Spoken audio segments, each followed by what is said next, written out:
Hello and welcome to another episode of Cooley Media after another weekend of National League action in terms of Gaelic football, hurling and LGFA this weekend. A lot to talk about this week. The three lads, Aaron Prendergast, Seamus Brady and Liam White are not here tonight. So I drafted in two lads here onto the channel tonight. Seán Carroll, obviously, who doesn't know Seán at this stage, and Killian, the football genius, obviously a renowned Armagh football supporter, on with us as well.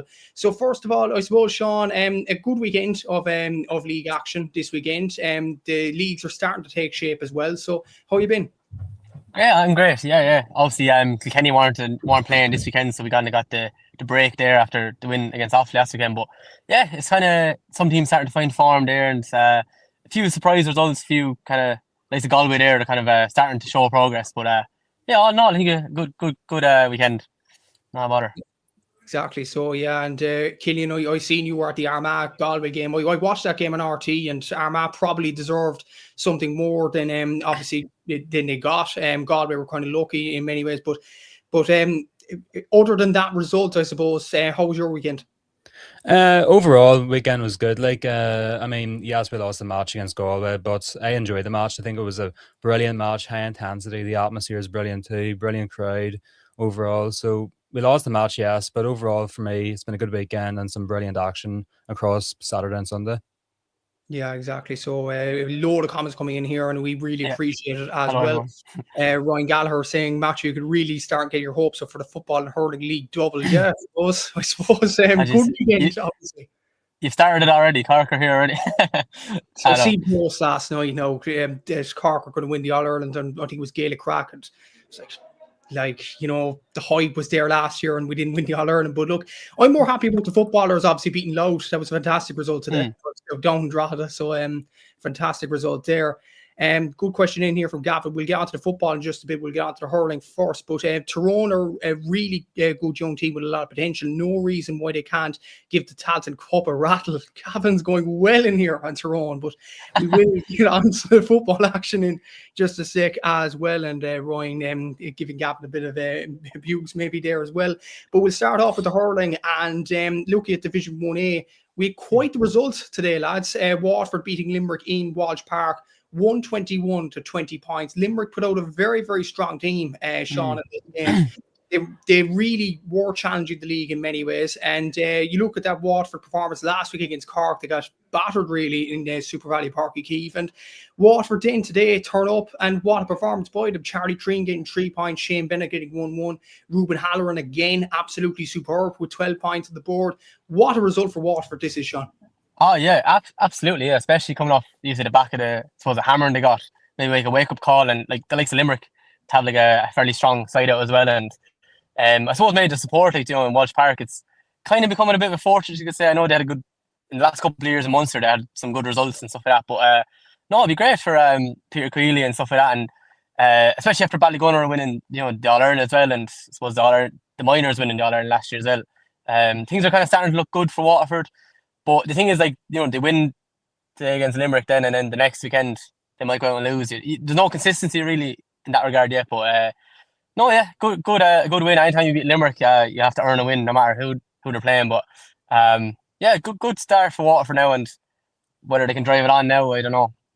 But as you said, some good younger lads coming through there as well, and like the Bennetts there, getting them back as well. It's a big plus, and yeah, who knows? Maybe they can drive on and win the league, Yeah, exactly. So very good performance from Waterford in general. And obviously, Killian, I don't know, do you watch a bit of hurling in many ways? But I suppose that was a fantastic result for Waterford, considering what happened last week. And I know it's kind of harsh, but with the Ballygunner lads missing, they may have got a bit of criticism and things like that from obviously certain parts of the media after the Cork performance. That result today has shown that they haven't gone away in hurling circles. Oh, am I talking here? Yeah, go on. Well, I don't know much about hurling, but I would know that Limerick would be one of the top dogs. Waterford have struggled over the past few years, so yeah, I mean, it is a big result, of course, for the Dasha. I was just looking at the score bio there and looking at some of the scores. Ruben Halloran is just saying 11 points. I mean, he must be. I think I did see actually after the Cork game last week, he put a good tally up and was impressive for Waterford. So, yeah, big things there, of course. And I mean, listen, it is only early days, but as you said, Ballygunner players to come back for Waterford as well. And so if Waterford are putting up those score lines against teams like Limerick in the National League, when they get these Ballygunner players back, it could be interesting to see how they do fare in the Munster Championship later on this season. Yeah, exactly. So the faithful podcast coming in here, obviously Liam White, howdy lads, sorry we can't make it tonight.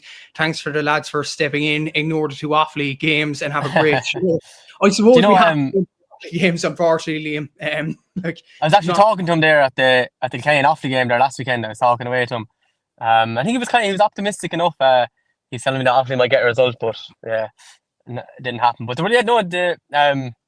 against Kilkenny, I know we're going back to that last weekend, but they put up a good show. Like, and look, I don't know. It's whether Offaly can drive on now and I suppose stay up. It's similar to Waterford now. Obviously their aim would be to stay up in Division 1A. And who knows? But I think especially Waterford after winning today now, they'd have a good shout and pushing on and obviously staying up, So. Yeah, exactly. It was absolutely brilliant in many ways. There's a comment coming here from Seán O'Malley. Limerick have been Waterford's bogey team in the past. Could be a psychological factor. And he's also saying here, in fairness to the Offaly footballers, they did give some very good scores last night. And then disappointing result for Cavan. We didn't defend at the arc for Flynn's 2-pointer, which was crucial in the game's melting pot. And yeah, that was a difficult result to take for Cavan. But going back to the hurling, obviously, it was a fantastic result for Waterford, and they are right in the mix for the hurling league in many ways as well.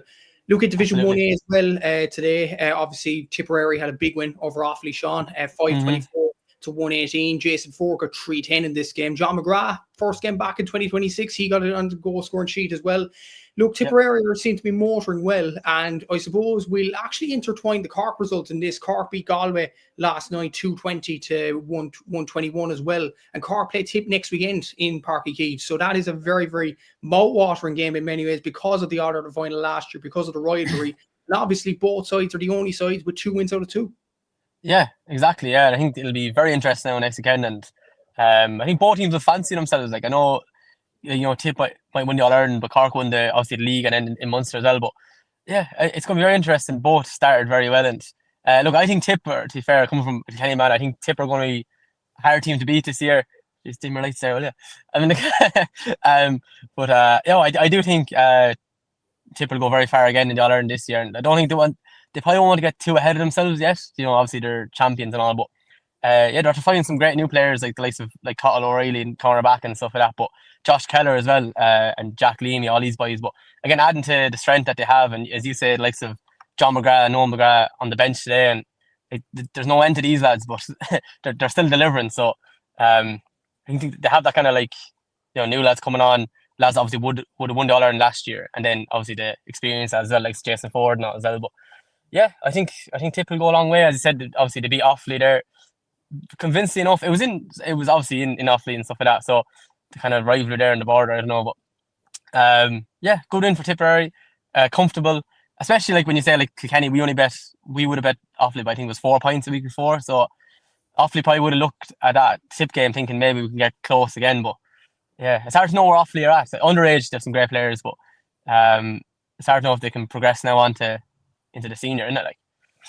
Yeah, it's very, very tough to see how Offaly recovering the Division 1A in many ways. Obviously, our good friend Liam actually mentioned that they had a few injuries here or there. It is going to be difficult for them to stay up in the division. And touching on the Cork game last night, Seán, bit of a weird watch in many ways. They conceded 21 frees, only won 5 frees. That was probably the start of the evening. And maybe some people kind of perceived it, saying that Cork conceded a lot of frees, but maybe there's a bit of bite back in Cork. Galway had a lot of youngsters out as well, and they acquitted themselves really well. So I suppose, would there be positives for Cork to take despite conceding that amount of frees? I suppose the aggression is back in Cork hurling, which is to an extent, that's great to see. Yeah, the aggression really was, and like Galway, to be fair, they really put it up to them. And I know at half time they were ahead, and I thought it was like, can they drive it on now and kind of maybe see it out? And obviously at half time there was a bit of a few handbag stuff going on before they went into the dressing room. I don't know what the story. Do you know what the story was behind that, or was it just kind of? It's probably water under the bridge, to be honest with you. It's probably a thing that we don't want to talk about again. With Hoggy and Pat Ryan probably quelling the rumors and things like that. Yeah. It's in the past. It's in the past. Yeah. And I obviously Galway they started well, and they were obviously ahead going in.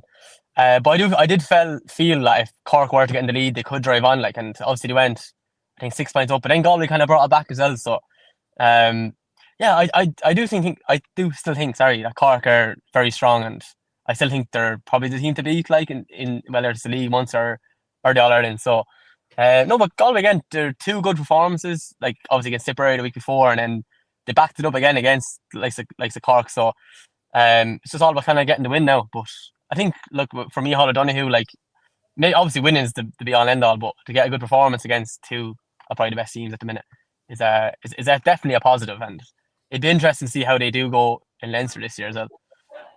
Yeah, exactly. Yeah. So, and just a reunion with Killian, obviously, with the All Ireland rematch in many ways coming up next weekend against with Tip and Cork, both sides 2 from 2 in the hurling league at this present moment in time. Obviously, that was quite of a shock to the whole country. The way Tip dismantled Cork. Do you think it's important from a Cork point of view, Killian, that the Cork do get a win next week, despite the fact it's only a league game?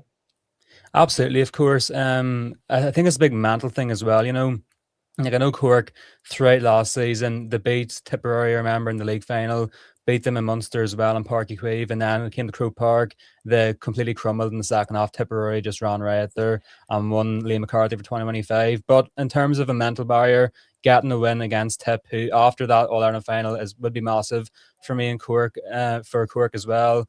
Only time will tell. I mean, if you look back at the football, just Donegal, Kerry, today in Ballyshannon, Donegal getting that victory, that could be a big mental barrier now half for the Donegal players in terms of beating the All-Ireland winners. So I think the same definitely could apply for Cork against Tip next weekend. And listen, Cork fans are amazing. I'm sure they'll pack out the place next Saturday night as well. And I'm sure if they get behind the players, that Cork can put a good performance in and definitely have a good chance of defeating Tip here in Páirc Uí Chaoimh next week. Yeah, exactly. So, and hopefully that'll be an excellent game between Cork and Tip next week. Just before we leave Division 1A, one team that didn't play this weekend, obviously, Seán, you're very, very interested in them, and it is Kilkenny. Yeah. A question coming in here from Peter Griffin. Seán, where do you reckon the Pats will finish in the league this year? Yeah, it's kind of an interesting one. We have a lot of new players coming through, and we still have the likes of the Ballahale lads and kind of nearly not carrying the team, but I don't know. I could, on one side of it, I could see Kilkenny getting to the league final, finishing second. But then that, I do think Cork. I think Cork will get. I think they'll finish top and get to the league final. And I don't know. Maybe it's going off a bit of bias or whatever. But I feel like Kilkenny might have a strong league, and then going on into Leinster, and look, there's a good chance we'll win Leinster as well. But look, you kind of play who's in front of you. I know we're away to say Limerick now next weekend, and that'll be a big test. I know Offaly they're a good strong team, but Limerick are a different animal. No matter when you're playing them, so.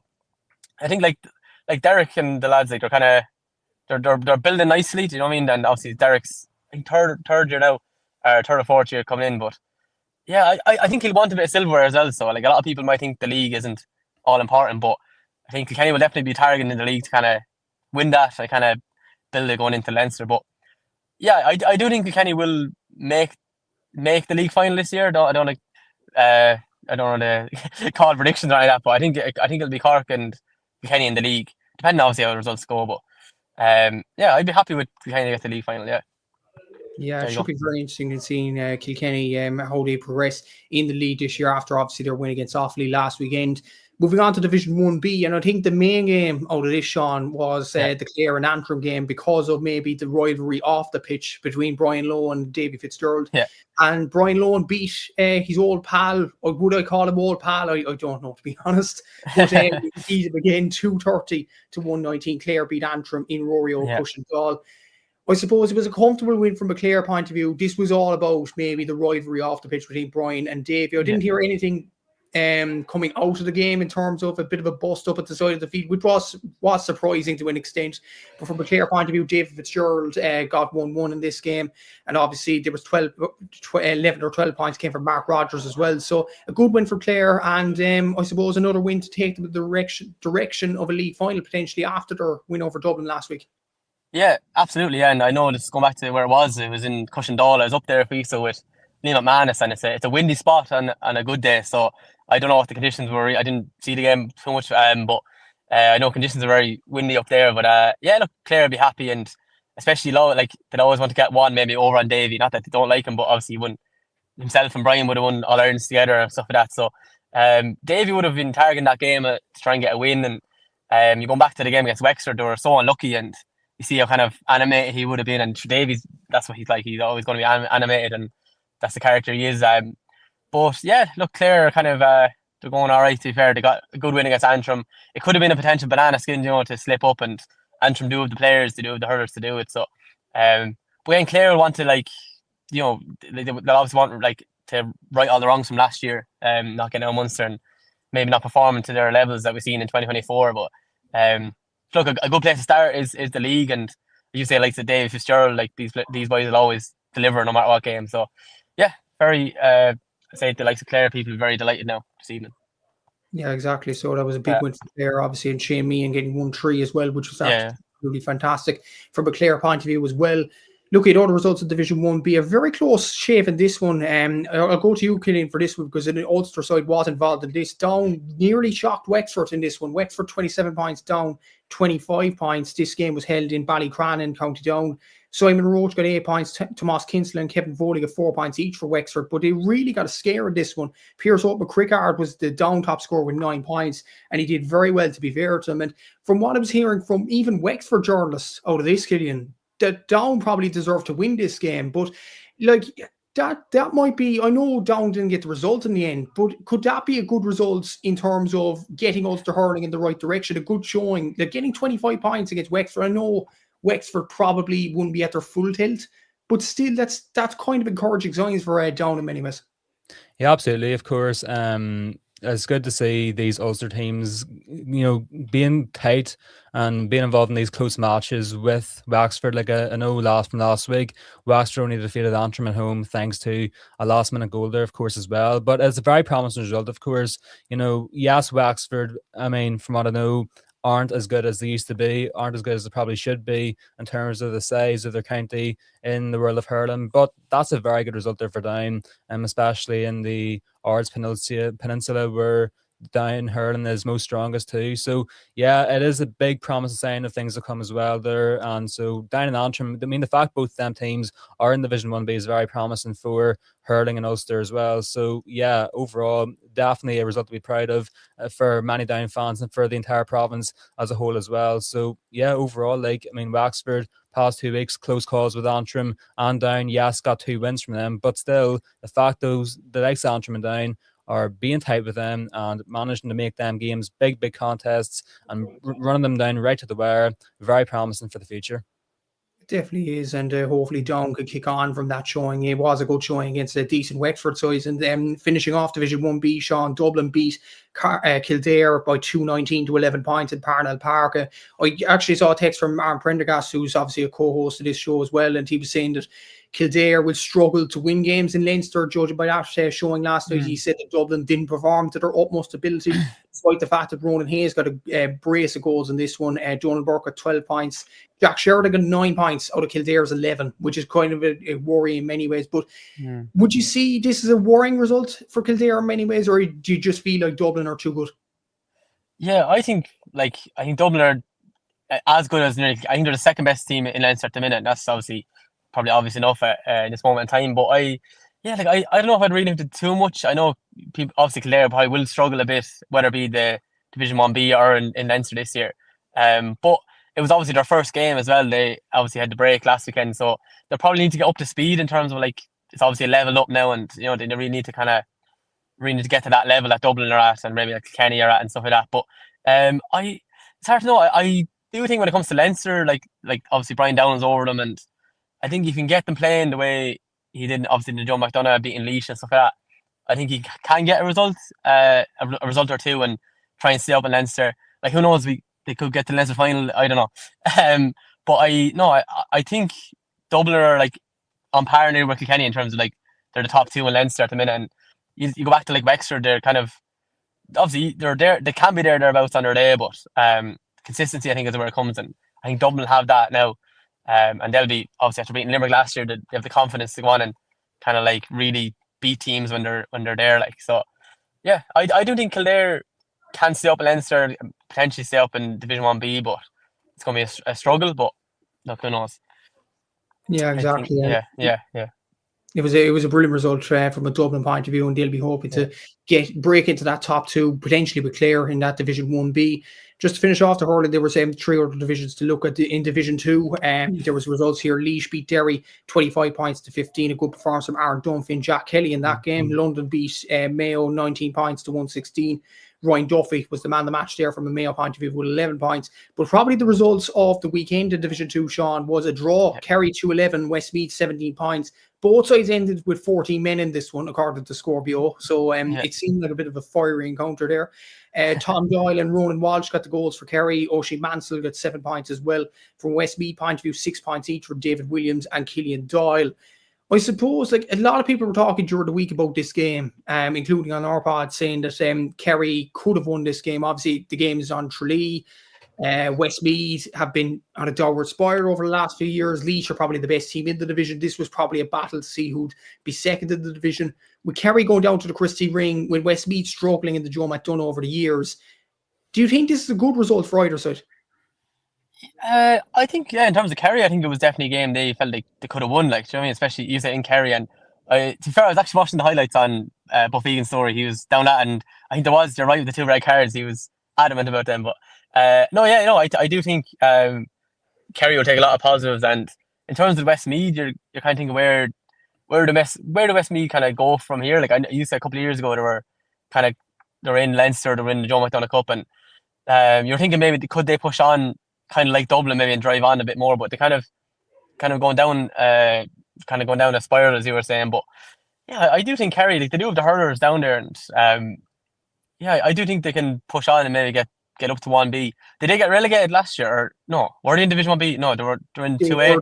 They were in Division 2 last year, but they got relegated from the Joe McDonough in the championship. Yeah. So they'll obviously want to get back up to the Joe Mac and push on. But yeah, like they have the hurdles to do it, and as I said, it's interesting to see where Westmeath will go from here. Like they do with the hurlers underage and stuff like that, but who knows? I think it was a result that Kerry could have got a window as well. Yeah, exactly. And it seemed like a very fiery encounter, obviously, and that was a good encounter for Division 2 later on down the weeks. Division 3, there was results there. Tyrone beat Louth 280 to 16 points. A battering result here. Donegal beat Fermanagh 235 to 9 points, which I heard was some sort of record in the National Hurling League. One result I wanted to touch on with you, Killian, it involves your own county, Armagh. They lost, unfortunately, this one, 226 to 10 points against Wicklow. Shawnee Germain was the top scorer for Wicklow there, but 1-3 in this one. Where is Armagh hurling at the moment, Killian? Obviously, they're down to Division 3. Many people probably wouldn't know much about the sides down below in the lower tiers of hurling. Obviously, Armagh operate at the Nicky Rackard level for 2026 as well. So where's Armagh hurling at the moment? Yeah, well, over the past decade or so, well, from as long as I can remember anyway, we have sort of been in and around Division 3. That's sort of been our level anyway. But I feel like, there's a good young core coming through here in Armagh, especially here in the city. Like, there's plenty of good young teams, like the minor team, under 20 team, etc. I think there's good panels in there. If I recount to last year, I think it was minor. I could be wrong, could have been under 20, but I do remember we won, I think, a Division 3 All-Ireland anyway, which, I mean, that is promising, I do believe, as well.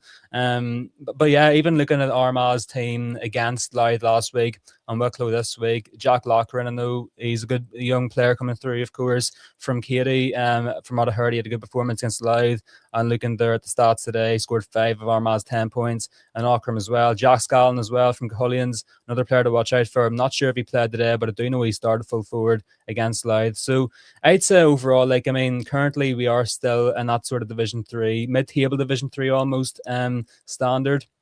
But I would say in the next few years, when some of the players from the minor and under 20 panels do start to get phased into the seniors panel, I do believe there could definitely be a bright future for hurling here in the Worcestershire County. And who knows, maybe we do manage to challenge for promotion up to Division 2, which for the county as a whole would be brilliant to see.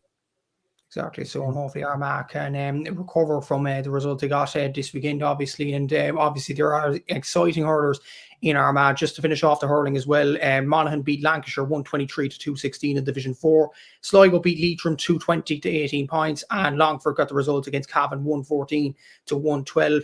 Look at all those lower tier hurling games, Seán. How important is it to grow hurling in other counties? I know we love to talk about Cork, Galway, obviously Kilkenny, Limerick, but how important is it to grow it in the smaller counties and the less achieving counties, such as Armagh, I suppose? Yeah, it's very important. And I was up in Croke Park the day of the Club All Ireland, and William Maher is the head of hurling in Ireland, and he was on with the hurling committee. And they were running a refreshers pack presentation for like clubs from like the likes of Donegal and the likes of maybe Cavan, Tyrone, and like counties that won't be renowned for hurling. And basically they were gifting them like hurls, helmets, slitters, and like William Maher he's really adamant about that. He wants to grow hurling, and it's all about getting past the barriers and to do so. But I said like there is only a couple of main hurling counties. But I think look, you have to grow hurling, and even today now I was up in the sports campus in Ireland, up at Abbottstown, with the Meath GA. They were running like an underage hurling tournament, and like they do love the hurling. It's just that obviously football is very prominent and more maybe accessible as well. And even as speaking to Gerald Burns, obviously he's a fellow Armagh man, but he's obviously the president GA, and he was saying the same thing, that they want to grow the game, and if they can do anything to grow it, it's a big help. So, sorry, but yeah. So I think it's important to grow the game, and hopefully can do so. Hopefully, like I'd love to see the likes of Armagh and years to come maybe challenging for an All Ireland. You just don't know, but even like the Longford there. I was good friends with the manager of Longford Hurling a couple of years ago, and they got to the Lowry Mar final, and it shows you what it means as well. Like hurling is big in pockets, Exactly. So, and hopefully the hurling counties in the lower tiers can rise up through the grades and all that. We are going to move on to football, but as well as that, we will bid farewell to Seán. Thanks for coming on, Seán, for this show tonight, and obviously best of luck to Kilkenny for the rest of the season. Yeah. It'd be interesting to go to see how it happens, and I know we have some big games coming up against like the Limerick next weekend. I think that's where like it'll really show where Kilkenny are. There's a lot of new lads coming through and like that, but hopefully I'll be on it again saying Kilkenny won or something. But I'll have to come on it again, and thanks for having me on, guys. Enjoy the flags in the background, seeing it there. I know, jeez, I don't know who it was there. Right, we'll head home back to Kilkenny, get out of Dublin, tell you what. Right, talk to you there. Good luck. Right, see you, Seán. Good luck. See you. Good luck, see you. Thanks very much to Seán Carroll coming on there, and we will move on to the football in Division 1, and obviously Killian was at this game, which we'll start with, and it is Armagh against Galway. Armagh lost this game, obviously 3-12 to 20 points, but I as well, Killian was at the game. I watched the game as well last night, and to be fair, I thought Armagh were probably the better team in this game last night. I thought they bossed the middle of the park in particular. A weird stat, actually. Galway won 2 kickouts in the second half long, and the second one they won long was obviously led to the winning score from Rob Finnerty. I suppose the day after Killian, what's your reactions of the game? It was a ding-dong battle, obviously, but you ended up on the wrong side of it. Maybe a game you probably should have won, but look, how do you reflect on it? I mean, it's a game where you could probably easily pick at least 100 talking points from. I mean, just so much happened, across all topics you could talk about in football. But looking back at it, I do agree with you. Personally, for me, Armagh were the better side in the match. For me, it was scandalous that we lost that match. We shouldn't be losing that match, in my opinion. But then again, it was only a 1-point loss. thanks to a close and free kick, literally last kick of the match as well. So I don't think you can really look at it too negatively. I mean, before the match, I know the whole feeling of Armagh fans was one of high optimism and high confidence. However, after the match, like, it's just plummeted back down to, such a, sort of almost negative feeling among many fans. And I mean, yes, we didn't play our best football. We played some brilliant football, but we weren't at our 100% best. I did like our counter-attacking football, very swift in attack through the wings as well. Players like Ross McQuillan, Jardio, Greg McCabe, Fergal O'Brien as well, even, all looking very good. And for me as well, like, turnovers in and around midfield, Murnan and Callum O'Neill, both amazing with those especially as well. Both those, for me, dominated midfield there in that one. And that's confirmed with your stat there, Galba, only 1-2 kickouts long in the second half, I think you said there. But, I mean, I think the whole big talking point about Armagh will be the fisting over the bar instead of taking many goal chances. And while I do slightly agree, I think, the whole people are giving out too much to think about fisting the ball over the bar. It's a rule, and Armagh's using it, of course, as a good way of keeping the scoreboard ticking, obviously. And it's not a bad way to get a point, obviously, and keep the scoreboard ticking. But I do agree still, some of those chances you definitely could be going for goal. Like I remember in the second half, Conor Gleeson getting turned over by Jason Duffy. Oisín O'Neill was to his right. It would have been an easy flick onto him, and O'Neill probably would have scored that. But Duffy flicked it over for a point there. That instance, especially for me, has to be a goal scoring opportunity, and we have to be getting the goal from there. As well as that, then defensively for me, we were conceding goals a bit too weakly as well. I mean, the 2 Galway goals in the first half, first of which I have to say, poor enough keeping from Blaine Hughes, the second of which was just a complete mess there, really. Finnerty with the free. I think it was Oisín McDonough who got a flick on. Well, it looked like that anyway. I don't even think he did get the flick on. It was a bit of a mess there. The third goal, I'll give credit to Matthew Tierney. It was a brilliant finish, but still, he was getting in through the defence far too easily there as well. So while we did look good for the most part of the match, we did some brilliant football, some brilliant counter-attacks going forward, some brilliant turnovers as well, and brought real good intensity and physicality to the game. For me still, we need to be taking more goal-scoring opportunities, and we need to tighten up defensively as well. So those are probably the 2 points of improvement we need to look at after that defeat. Exactly. So, and you mentioned there was a million kind of talking points after this game. There was plenty of talking points. One of them, Peter actually mentioned in the comments. I don't know, did you see the post-match stuff? Killian Geezer in the media, ding dong, ding this week. He took some fair swipes at the ref, and Woolley too, obviously Colin Parkinson he's referencing. That I seen that this morning. Like, he was, for a league game, he was really animated after the game. Obviously, one of them was the breach involving Joe McElroy, I think it was. Yeah. Another, Woolley asked him the question about what you were mentioning there, Killian, about fisting over the bar. But the geezer actually went back at Woolley over that. I think he was going to box him at some stage. But yeah, it was like, it does show his passion for the game in many ways. But what were your general thoughts of that kind of thing in the media area afterwards? Yeah, well, I actually like to see it, because it does show Geezer cares even this early on in the league campaign. And he's right for the most part too. I mean, for the Joe McElroy thing, I mean, it's very confusing still, but Joe McElroy, he got injured. He clearly couldn't continue. For me, like, you just can't, enforce the rule in those sorts of circumstances. Like, so it was a really hard one to call there.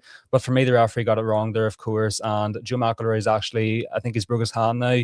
He's out for the rest of the league anyway. Hopefully be back for the Tyrone Championship match. So he's a big loss, because in the game time he played against Galway, against Monaghan last week, he was brilliant. Like, in terms of Woolley, of course, talking about the flick over the bar, I think, he's going in a bit too much there. And for me, I think Geezer was perfect with his response there. Yes, got a bit fiery, but it's not the first time he's got a bit fiery, because I remember Woolley interviewing Geezer before the All-Ireland final, and they did sort of have a few disagreements there. So it's not like it's the first time that's necessarily happened. But I do like to see Geezer, show he cares, show that passion, even in those interviews too. And I mean, maybe a lot of it does come as well with the sort of Armagh-Galway rivalry. I mean, it's really heated rivalry between the two sides over the past number of years as well. We play each other 2 or 3 times each year, and the intensity is always there. Like, so maybe that comes into play a wee bit, of course, too, especially considering we let them win by 1 narrow point on our home ground as well. So yeah, I'm happy with Geezer's response there. My one thing about Geezer would be,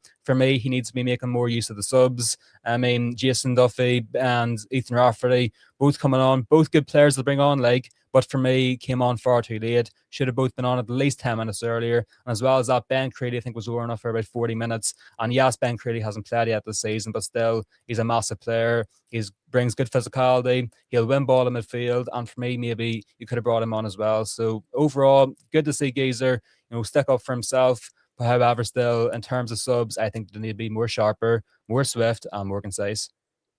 Exactly. So Gavin would have commented here.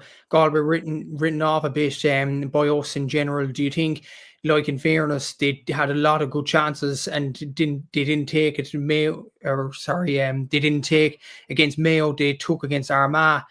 Possibly so, Gavin, possibly so. Liam is saying in here, still think Armagh are on the right track despite the defeat, putting up 20 points on days when you win matches. They'll be a top 2 come the end of the league still for me. Obviously, it was worrying to see the Joe McElroy injury as well. It was a question for you, Killian, I think it was from Gavin, was it? Yes. You go into the height in 2 weeks, Killian. Should be a good game with our Bridges players back, according to Marco Dowd. Biggie for both Roscommon and Armagh. I suppose you are heading into that game. I will be there in Roscommon in 2 weeks' time. Looking forward to it. I've been to the height twice. We played Mayo in 2022, Roscommon 2023. We lost both those matches, so third time lucky, hopefully, here in the Hyde. But yeah, looking forward to it. And I mean, it's going to be a tough game as well, because Armagh, anytime we play against any Connacht side, whether it is Roscommon or it's Galway or Mayo, it's always a very hard one to call. It's always very tight in the match, very intense as well. And I mean, Roscommon will be out for maybe revenge after we beat them in the All-Ireland quarter-final of 2024 as well. And I mean, even without the St. Bridges players looking very good against Kerry, and then even the dead beating Monaghan, like Dara Craig, Diarmuid Murda, and the Smith, all very dangerous forwards in there as well. So yeah, looking forward to it. It should be a brilliant match. Hopefully Armagh, as we always do, come down in the numbers. I'm sure we will be there in our thousands in Roscommon. Hopefully our support can drag Armagh over the finish line. But yeah, overall, looking forward to it. I probably would still back Armagh by the slightest of margins in this current moment, but still, it won't be easy whatsoever, especially with the St. Bridges players coming back. So looking forward to it. It definitely should be a very good affair. Yeah, exactly. So it should be a very interesting game. 2 points are very interesting made in comments there about Keane McConville.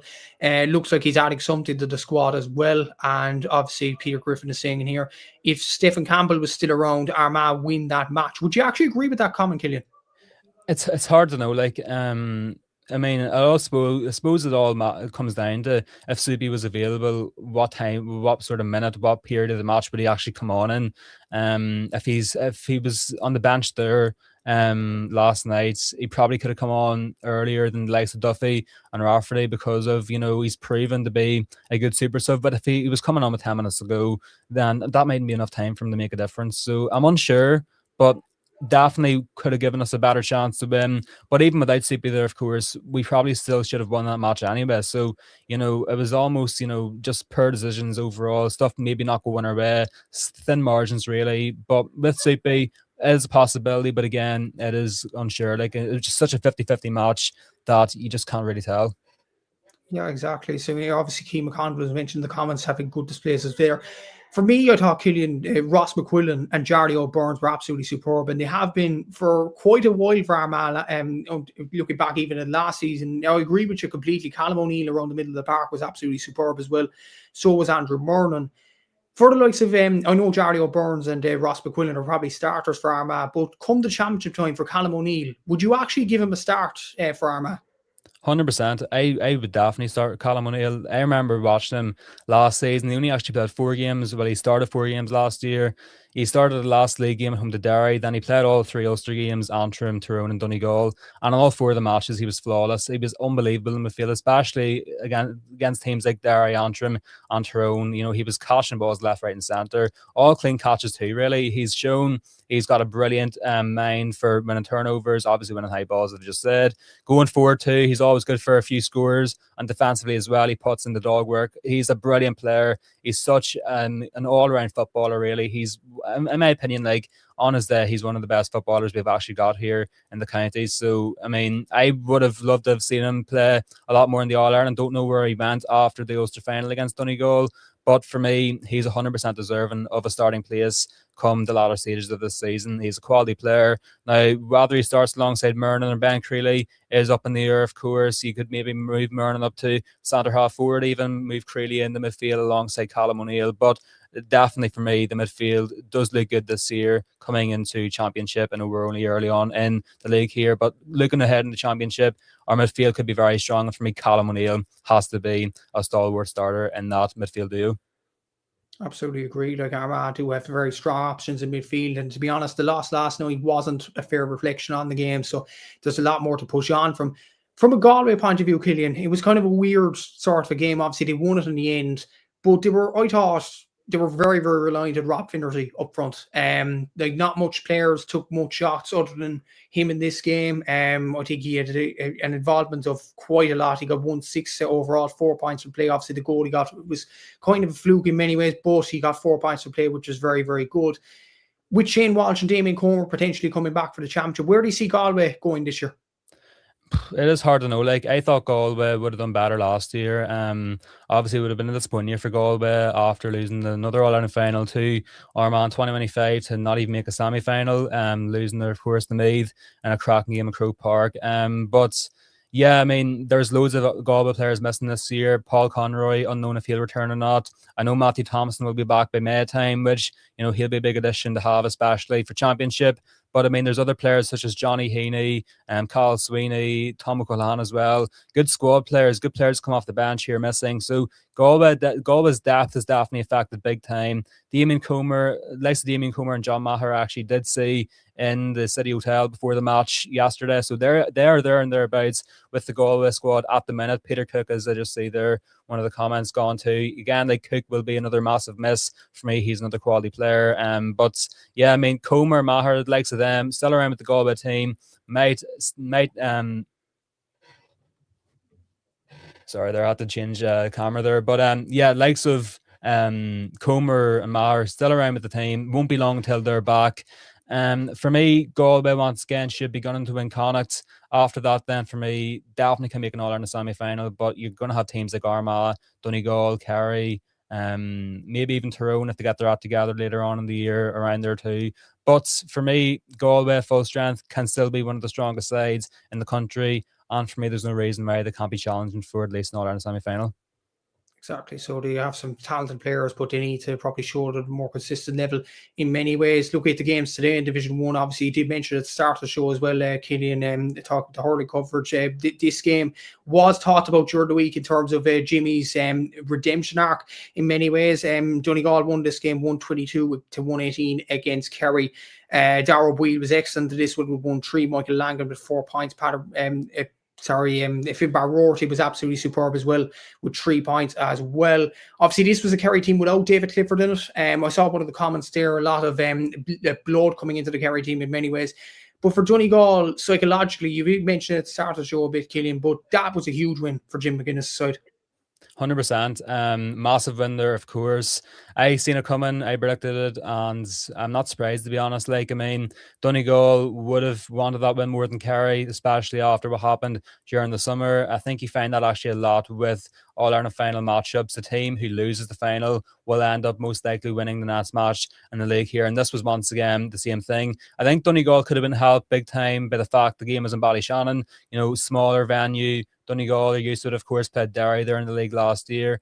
For me, that definitely could have given them a bit of an edge there, of course, earlier on today. But yeah, overall, like, I think there are stronger sides still.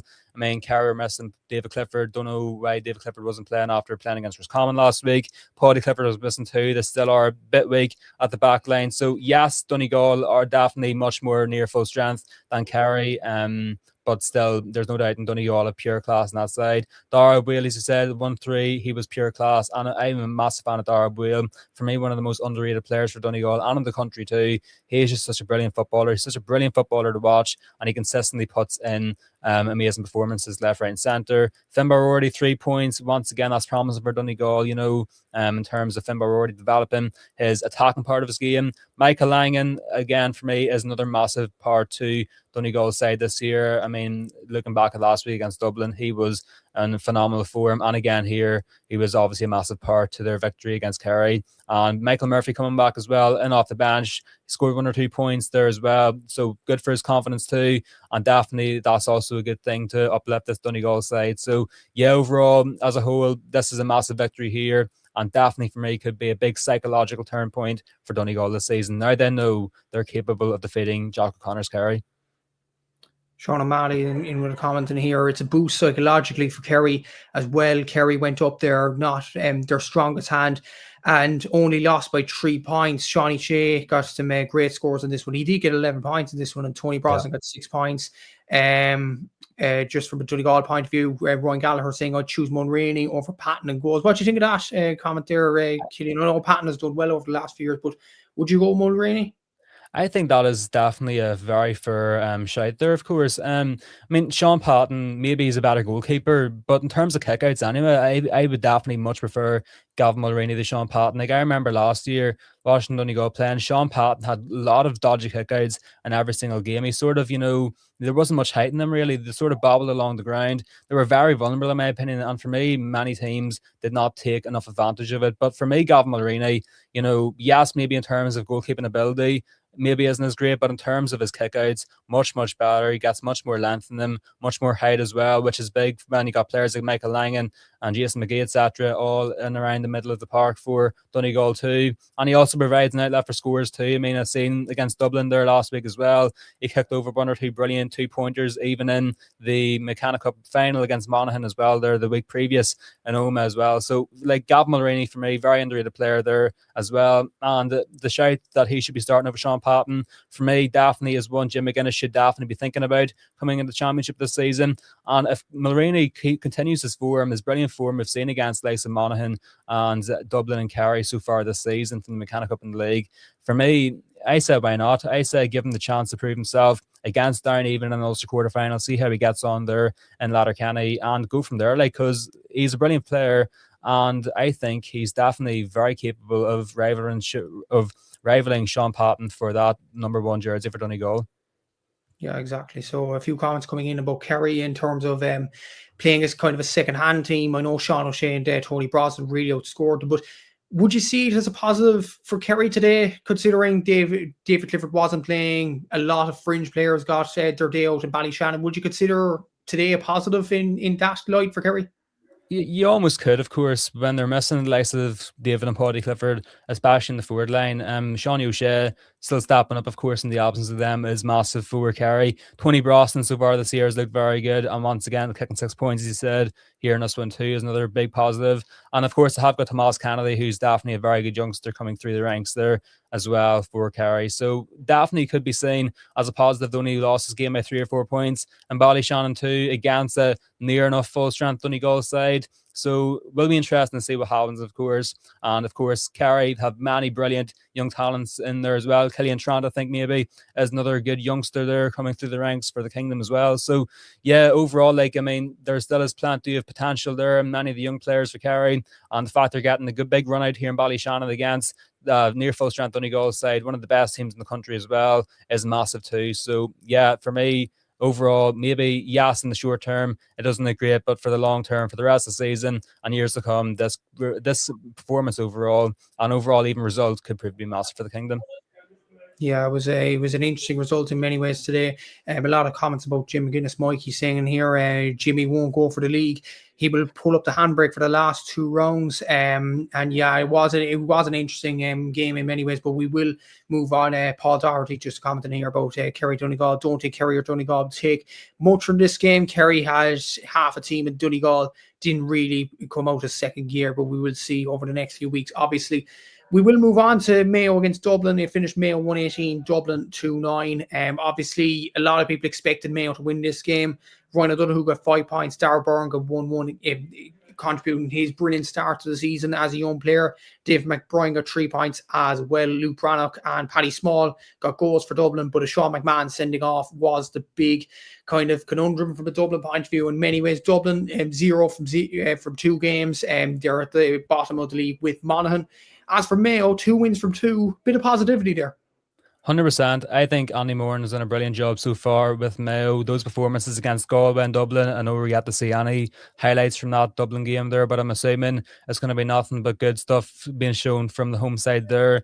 But looking at the names they've got in their squad, like, of course, I mean, with Andy Moran now in, they've got Rob Hanley back. Killian O'Connor, I do believe, is meant to come back into the frame of things as well. So, like, it's very promising stuff for Mayo, and they're playing attacking football again. Under Kevin McStay, Stephen Rochford, they were sort of playing more so defensive football, I believe, but now under Annie Moran, they're making better use of the forwards, such as Ryan O'Donoghue and, like I say, Aidan O'Shea, Tommy Conroy, etc. all as well. They're a very good squad overall, plenty of good young talent there too. These two results, high scoring stuff, 2 wins in the trot here is massive. However, the one thing about Mayo would be, many people do like to say, they do tend quite often to peak during the league, and then come championship, they're just not playing as good as they played during the league, and that is quite the case for quite a lot of seasons, including last season as well, making a league final and then not even making out of the All-Ireland groups too. So yeah, I mean, we won't have a full impression of how Mayo are going to do in championship this year until we do see them in the Connacht Championship too. But so far, as first impressions do go, under Andy Moran, 2 wins from 2 here in the league, a perfect start, a massive victory against the Dubs, especially too in Castlebar, always will be, welcomed with open arms for Mayo supporters, I do believe too. So overall, so far so good, the perfect start for Andy Moran. Yeah, exactly. Seán O'Malley saying here, I could see more putting their best 2-point options at the half-forward line and have some good forwards inside. Absolutely. And Peter Griffin saying here, Andy brewing up a storm. Absolutely. And Mayo started 100%. Off like a house on fire. A lot of comments coming in here. Sorry to Aaron Prendergast and Seamus Brady, 2 pro Dubs, obviously. Not that one. Aaron and Seamus lost in Mayo, says DC. And then sorry to Aaron and Seamus from Peter as well. From a Dublin point of view, Killian, do you think they're going down? Do you think they're getting relegated this year? I think so, to be honest. I know many people were sort of saying they're just about to stay up, but to be honest, I think Dublin will go down. I mean, listen, Ger Brannan, I think he's the right man to bring Dublin back to where Dublin need to be, of course, and that is maybe making it to the semi-final, maybe competing again for the All-Irelands again, regaining control in Leinster as well. But this is going to be a big transition year for the Dubs, in my opinion, this year. And to be honest, like, comparing Dublin to other teams in Division 1, for me, their squad is just not strong enough. I mean, you take Connacht out of the Dublin side, I believe Dublin are Division 2 standard side, to be honest. Like, there is loads of new players there, of course, yes, and it's going to take them a long time to, get bled into this Dublin side. And once they do get bled in, who knows, maybe Dublin will look a much better side. But I mean, yeah, I'm just happy. I mean, I didn't get to see them, of course, so far yet against Mayo, but it was a 6 or 7 point defeat there in Castlebar. So I mean, that isn't really promising. Definitely not a result Dublin wanted, especially away to a big rival in Mayo there. But I did see them against Donegal, and I was not impressed with them whatsoever. Now, yes, there still is quality players apart from Conor Callan. Luke Bradnock, I think, is a brilliant young player from last year, and this year too scored, of course, a goal against Mayo today, and Paddy Small too.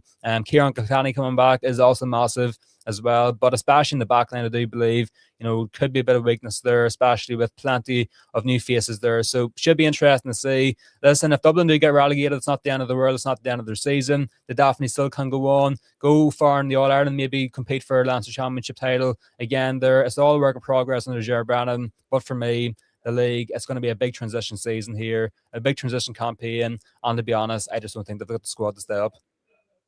Speaking of relegation battles, the final game we're going to touch on is Roscommon beating Monaghan 3-16 to 1-16. Roscommon have had a good start to the league, obviously came close to Kerry in Fitzgerald Stadium last weekend.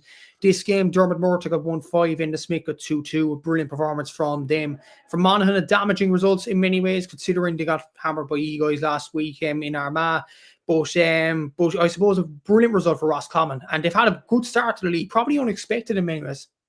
Yeah, unexpected for me, of course. Now, Roscommon, they usually tend to, their first year back in Division 1 after getting promotion back up to or from Division 2, they always do tend to, almost, exceed people's expectations and actually do end up staying up playing some brilliant football.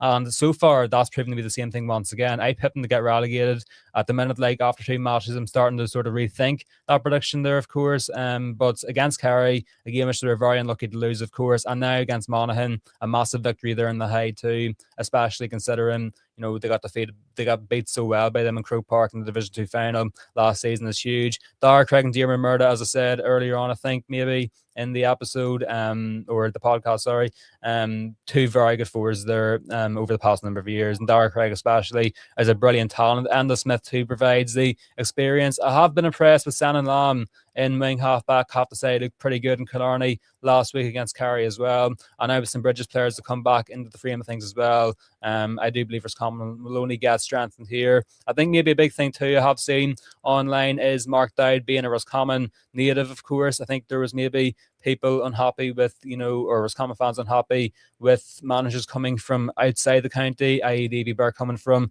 Kildare as well. So yeah, I think maybe Mark Dowd being a Roscommon native and all that is helping this Roscommon side. Should be interesting to see how they do get on for the rest of the season. But at the minute, their hopes of survival in Division 1 are looking very good. Yeah, exactly. So, and it was a good result from a Roscommon point of view. From a Monaghan point of view, though, 2 damaging defeats. You watched them in the flesh last week as an Armagh fan. Do you think they have enough to stay up in Division 1? It's looking very bleak for them, I have to say. Now, yes, they're still trying to get Scotsline players back. Rory Beggan was back playing against Roscommon today. Unsure how he did do, of course. I think he only scored 1 point, conceded 2 goals, obviously. But I'm sure as the games do go on, he will get better and better as he gets phased back into the side. Ryan O'Toole did appear last week against Armagh.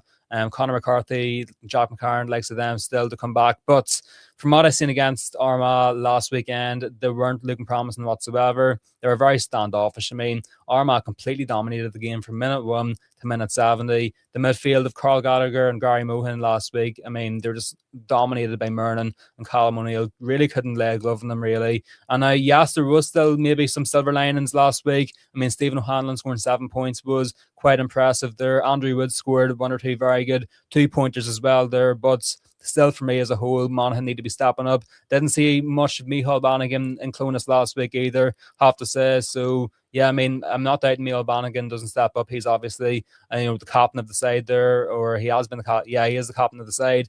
But he's obviously a brilliant player in there on his day, which he's on his day most occasions. He is a brilliant footballer too, and is always good for a few scores. But overall, as a whole, the team needs to step up a lot more. Now, maybe with the Scotsline players coming back, we'll start to see that a bit more. But yeah, at the minute, 2 defeats on the trot at home to Armagh and away to Roscommon, probably 2 of maybe their bigger games, I guess you could say, especially the Roscommon game away from home in terms of trying to get survival. It's looking very tough now, especially now with trips to Dublin and Kerry as well. They're welcoming, of course, likes of Mayo, Galway and Donegal to Monaghan as well. So, they're not down yet. It's not 100% certain they're getting relegated, but for me, it's looking pretty bleak for them. Yeah, exactly. So it is a difficult time for Monaghan at this present moment in time, but we'll see how they all progress later on in the league campaign. Moving on to Division 2, I was going to start with a certain result today, but Liam burst my bubble in terms of that. He asked Killian a question about one of the results. Killian, from a Derry perspective, big win today, some good stuff at times to meet last weekend. Could the win against Tyrone finally be the turning point, given that the last 2 years that they had, obviously referred to yesterday's result, and yesterday's result was Derry 115, Tyrone 112. An excellent performance from the Oak Leafers in this game. Conor Glass 1-1. Brendan Rodgers 3 points in midfield were absolutely superb from a Derry point of view. Did you see this result coming, Killian? And as Liam mentioned there, could this be the confidence booster for them? I actually did see this result come in. If you do go on my channel, look at my prediction video, I did actually predict Derry to win this one by 1 narrow point. They won the game by 3 points, of course. A very tight match, but Derry looked to have been the better side. I do believe this is definitely the turning point Derry have been waiting for all these years. Kieran Meena, obviously, with his work for Derry, the back end of 2023, he beat us, unfortunately, in that Ulster final. He also got Derry to a semi-final, which they were unlucky to lose to Kerry by 2 points in as well. So, I mean, yes, maybe Joe Brawley's unhappy, he's a throw man and all that, but after the likes of Mickey Hart, Paddy Talley, 2 very, very bad campaigns as Derry coaches, Kieran Meena for me is the right man to bring Derry forward. One thing against me that I do believe, I think Conor Glass and Brandon Rodgers in midfield needed to tighten up a wee bit. Here in this one, they look much, much better. Conor Glass obviously scoring an absolute screamer as well in Celtic Park too. Shane McGuigan as well, Paul Cassidy, those sorts of players in the forward line will also be massive assets. Having Gareth McKinless back too as some experience in the back line as well will be big as well. So, I mean, Derry have a very good side, and I think many people seen it quite a lot last season in many of their matches, even though they were losing game in, game out last season. They still were a good side, but they're just getting very unlucky in many matches. But now in Division 2, I think this is perfect now, and especially to get a victory at home to your big rivals Tyrone as well, it will definitely be a massive morale boost as well there. So for me, like, overall, Derry, that victory in Celtic Park against Tyrone could be a turning point, and for me, definitely could be the thing to spark a possible promotion charge, and as well as that, spark a good campaign in both the Ulster and All-Ireland Championships as well. Yeah, it was an excellent result from a Derry point of view, and very well deserved, obviously, from what I was hearing. An excellent performance from Derry in this game, and they performed well at times in the Crow Park game against Meath last weekend as well. For Tyrone, Killian, they drew against Kildare, they beat Derry. To me, I don't know about yourself, obviously, you might not rate them as highly as me now, but I would have seen them as genuine All-Ireland contenders, considering the young talent coming through, considering the positivity that Malachy O'Rourke had last year, obviously getting to the All-Ireland semi-final. I know Kerry battered them in the end in the semi-final, but it was positive in terms of making stepping stones. To start Division 2 like this, they're like on a tightrope now. I know a lot of people say they'll recover, they're too good not to go up, they'll go up in the end. But they're now 3 points off the top after 2 games. Would you be concerned about Tyrone? I would be. I'm actually like you. I would have seen before the league campaign started, Tyrone being one of the big contenders for the All-Ireland this year. I think, looking at how Malachy O'Rourke brought that Tyrone side on last season, following on from the campaign of Brian Dooher, I thought it was very promising. Of course, bringing that Tyrone side, who didn't even make a quarterfinal 2024, to a semi-final last year. Also, probably very unlucky not to make an Ulster final against Donegal either as well, losing by 1 point to Armagh Clonus as well. I thought Tyrone were destined to have an amazing season and be one of the best teams in the country, especially considering they're in Division 2 and like Armagh, Donegal, Dublin, etc. have all benefited from playing Division 2, setting themselves up in terms of momentum anyway for the championship. But it is worrying still now. Yes, there still is players to come back, of course. Dark Hanavan and Owen McElhone, 2 very good players in there still. And for me, in the game they've had in both those games, they still have both looked very good too, especially when I see them against Kildare. Their link-up play was very good there. But yes, there still is players to come back as well. But in terms of defensively, for me, they are definitely quite leaky at the back line. Niall Morgan, once again, yes, knows whole things about the fly keeper. But again, he has caused loads of risks there, and that maybe couldn't help Tyrone at all either. Still yet to have the likes of Ciara McGeary back.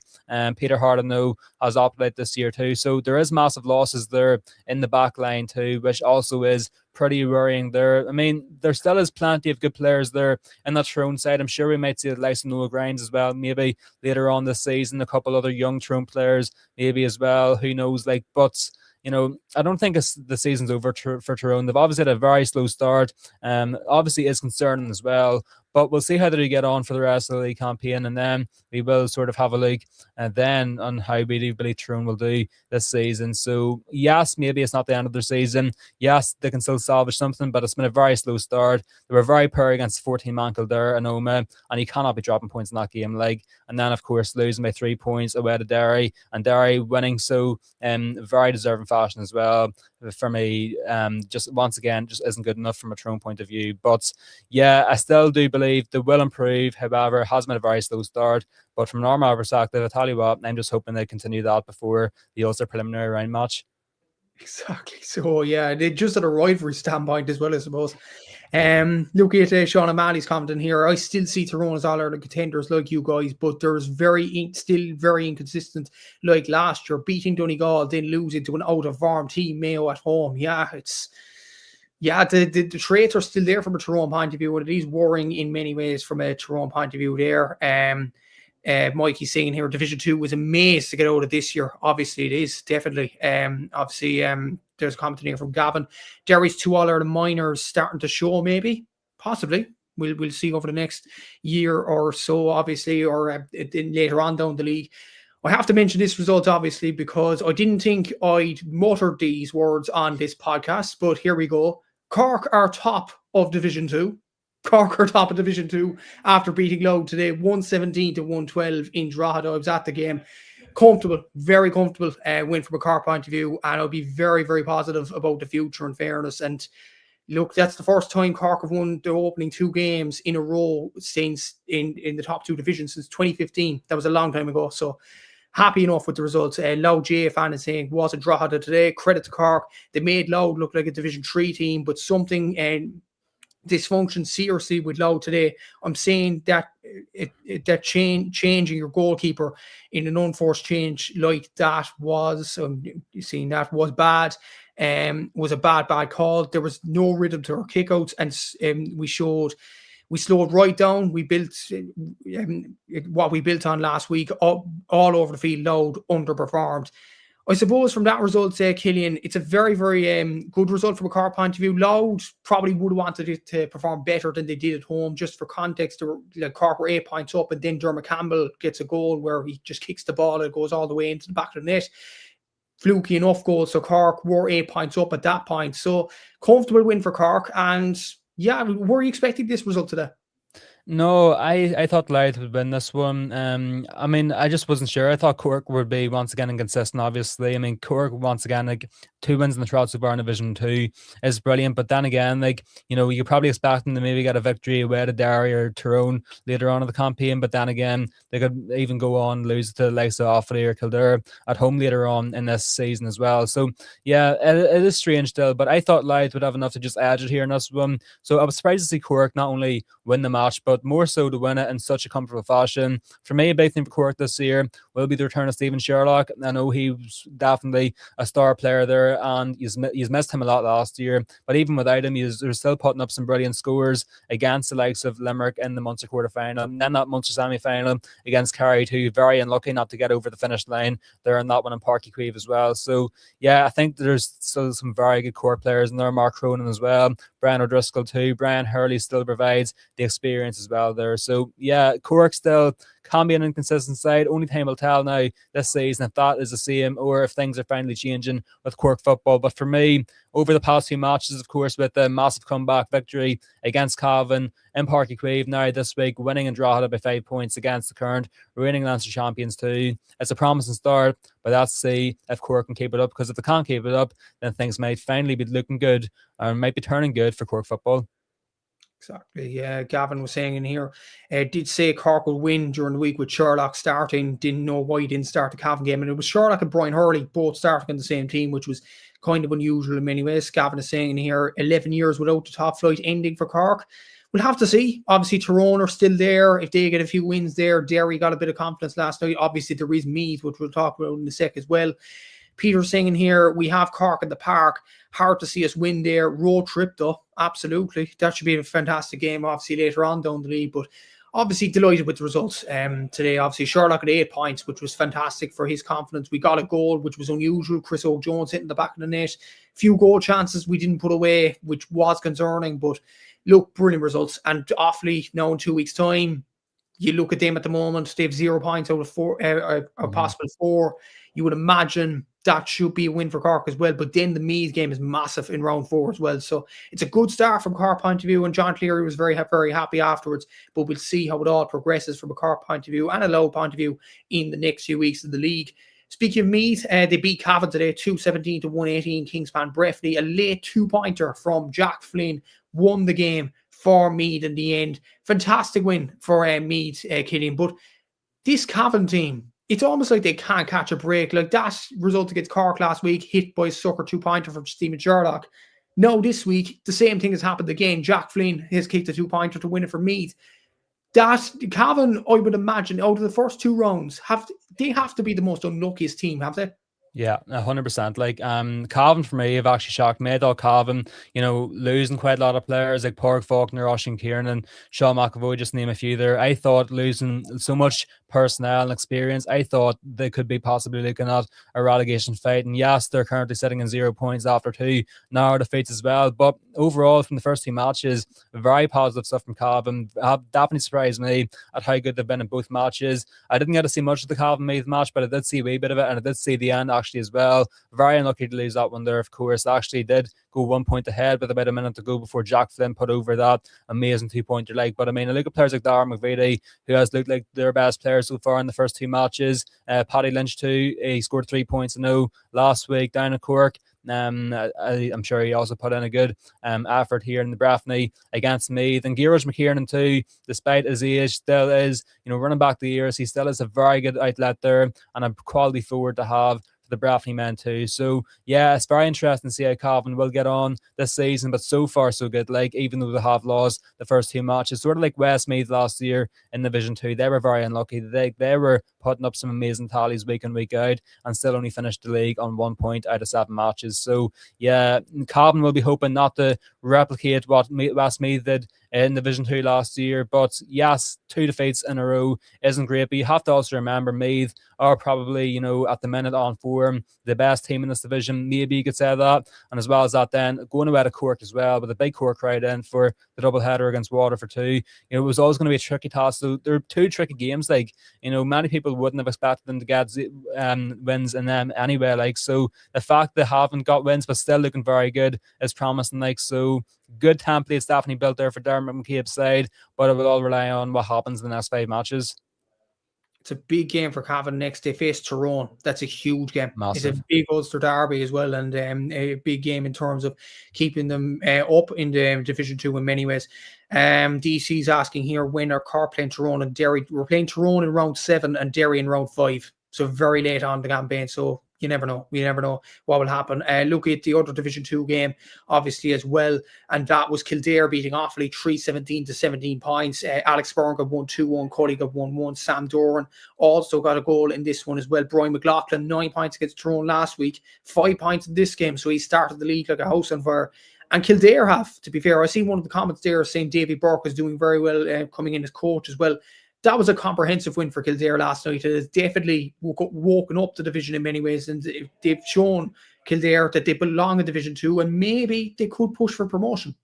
Yeah, 100%. Kildare, very impressed with. I backed them before the league did start to comfortably stay up, maybe finish around 4th or 5th. But definitely now, Division 2 is so wide open. Like, any team could finish anywhere at this stage after 2 matches. But Kildare definitely have been one of the more impressive sides. Saw their game against Tyrone and Omagh there. I have to say, like, even after, I think it was Callum or Brandon Gibbons' red card, showed brilliant resilience. Like, and going forward too, you mentioned nice Brian McLaughlin and Alex Byrne as well. Kevin Feely, he also does provide plenty of experience there too. Dara Swordsman, cornerback, getting the goal there in that one too. Like, there still is such a good squad. Like, there's so much good young talent coming through in Kildare. They're one of the most exciting sides for sure in that division as well. And so far, a point with 14 men in Tyrone and Omagh away from home there, and then a comprehensive victory over Offaly too in Newbridge in front of a big crowd as well. I tell you what, like, Kildare football, it had a brief dip there, of course, but it's finally back up in the rise. And I have to say, it wouldn't surprise me whatsoever if this season, Kildare obviously are guaranteed in the All-Ireland this year. It wouldn't surprise me if they could do what the likes of Louth and Meath did last year and just really, punch above their weight and put in some brilliant efforts too. And maybe you can mention down in that bracket as well there. So promising signs so far for Kildare. Aidan O'Rourke, obviously from Armagh, is also involved with them too. So yeah, they have got a very good backroom staff there. Brian Flanagan obviously is a brilliant coach as well. To defeat Offaly, who, yes, under Mickey Hard, maybe are one of the weaker sides in this division, but still have plenty of good quality players in there. And of course, beat Kildare in the Division 3 final last year. It still is a massive victory there. And yeah, very, very exciting stuff for the Lilywhites, and very interesting to see where they will finish. Yeah, it was an excellent result from a Kildare point of view, and it will be very interesting to see where they finish in the league. I think they've had Derry next in round 3, which will be very, very interesting in many ways. Look at Division 3, the results there, just running through them. Westmeath beat Clare 219 to 117 today. Sligo beat Fermanagh 119 to 15 points. So that's 2 losses in a row now for Fermanagh. That's quite concerning there for them. Also, Down beat Limerick 18 points to 114. And Lynch Chin and 8 points got them over the line, that one. And Wexford hammered Laois 23 points to 9. So Wexford, I think, are top outright in Division 3, having started off very well. So Westmeath, Down and Wexford are all in 4 points, maximum points there. So good start for those 3 counties, Killian. Yeah, Down for me are the strongest side in that Division 3, and it's so crucial that they do get promoted. Not only that, do win the Division 3 title as well eventually if they do finish in that top 2, because they're still not guaranteed.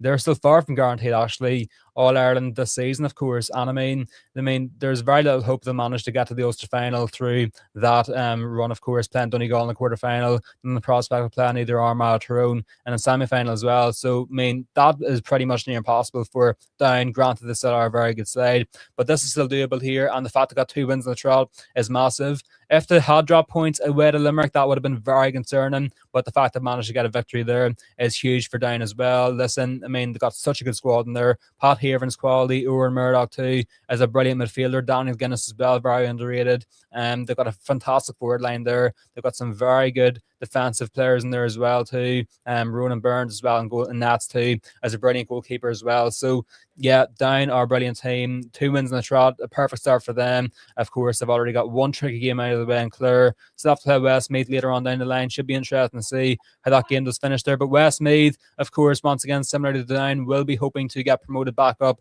after relegation last year. That definitely would have felt hard done by, especially with loads of those games in Division 2 last year as well. The fact they didn't even win 1 or 2 of those as well. So, I mean, Luke Loughlin too will be the key player there in that Westmeath side. And I think that win away to Clare is massive there. Clare's hopes for promotion definitely have hindered quite a lot.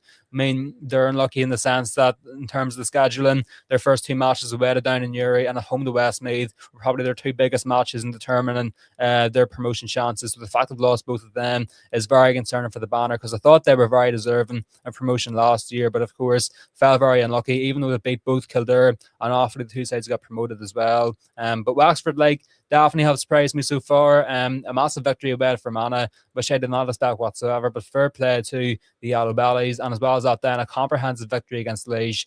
First year back in Division 3 after a while, and they've looked very, very promising. So yeah, it should be interesting to see how they do get on as well. But Wexford still definitely overachieving. Will they dip? Only time will tell, but still definitely could be a wild card at the minute for promotion to Division 2 even. Absolutely. So Wexford have started off like a house on fire, and we have to see how they will do in many ways. And Roy Gallagher's just asked you a question about Fermanagh there. But look at Division 4. There was results today. Leitrim beat Waterford 116-28. London beat Longford 19 points to 2-8. To be fair, most of us predicted during the week that London would get over the line. Longford's woes continue. Tipperary beat Antrim 113-19. I suppose the results of the week, though, Killian, Carroll beating Wicklow 115-29. Carroll, a bit of a dark horse for many people's promotion hopes in the Division 4. Paddy McDonald hit 1-1. Chris Blake has really hit the ground running in the league with 8 points in this game as well. Were you shocked by that result? I mean, I suppose it kind of was shocked. I mean, Wicklow for me under Ashley McConville would be the best team on paper anyway in Division 4. But I mean, I always had viewed Carlow as being a dark horse. So I mean, first 2 matches, to get a victory in Portland away at Antrim, and then a victory at home to Wicklow as well, by a narrow margin. Those are the 2 teams who would have been my favourites to go up to Division 3. So the fact they got both those victories, I mean, it's Carlow's promotion race to lose now. I mean, in Carlow's position now, they have to get promoted, because if they can defeat Antrim away from home, if they can defeat that Wicklow side as well, then it definitely should be good enough to defeat the likes of Leitrim, Longford, London, Waterford and Tip then later on in the league campaign. But I do remember actually, in a bit of Carlow we did see last year on the Sunday game, away to Fermanagh, they won that one there by 5 points in the Tailteann Cup. But I was really impressed by the football they did play. Very good attacking football, gunning straight for goal as well. A couple of very good forwards in there, and even their Leinster game against Meath. I know there's a bit of turmoil leading up to that one last year, but in the second half especially, kicked some very good 2-pointers, looked promising there too. So I was seeing signs last year that Carlow actually are not a bad side whatsoever, and so this year, clearly very promising signs. Got a very good squad there too. I'm sure they continue to play attacking football, and for me now, they're in a position where they simply have to get promoted. It has to be a priority now and a non-negotiable. Exactly. So after beating Antrim and Wicklow, that was fantastic from a Carlow point of view. And one of the comments were saying there that they could be favourites for promotion, and they definitely wouldn't go against that argument. Looking at LGFA, obviously LGFA has been weird this weekend. There are 2 games tomorrow on the bank holiday Monday, but there was 2 games today in Division 1. Cork beating Galway 110-25. Brilliant results for the Rebelettes in this one. Anya Terry O'Sullivan hit 1-2. Katie Quirk hit 5 points, and they beat one of the All-Ireland favourites. That was a fantastic win for them. From an Armagh point of view as well, Killian, they won their first game in the Little National League as well. They beat Kildare 13 points to 9. From what I was hearing, Kelly Mallon hit 5 points in this one. Lana Prizeman got 5 points for Kildare.